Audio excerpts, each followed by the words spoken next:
At sa iba pang mga ulat sa ibang bansa, oposisyon sa Venezuela, hinamon ng pamahalaan na isiwalat ang kalagayan ng kalusugan ng kanilang Pangulo. At mga rebelde sa Central Africa, itinigil pansamantala ang kanilang opensiba.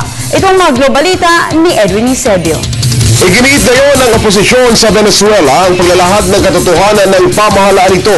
Hinggil ito sa tunay na kalagayan ng kalusugan ni Venezuela President Hugo Chavez.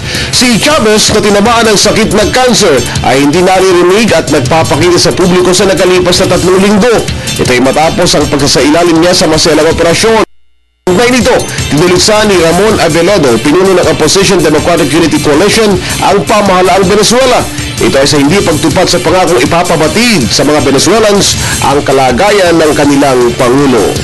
Samantala, itinigil muna ng mga rebelde sa Central African Republic ang kanilang pagkilos laban sa kanilang pamahalaan. Kasunod dito ng pagsisimula ng peace talks. Una rito, nasa bentahin na mga select rebels sa Bangui capital. Nagbabanta ang mga rebelde na patatalsikin si African President Francois Bozize.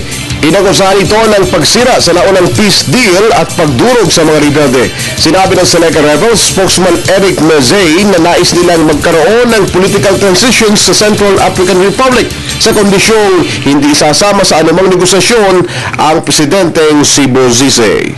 Para sa Telebisyon ng Bayan, Edwin Eusebio.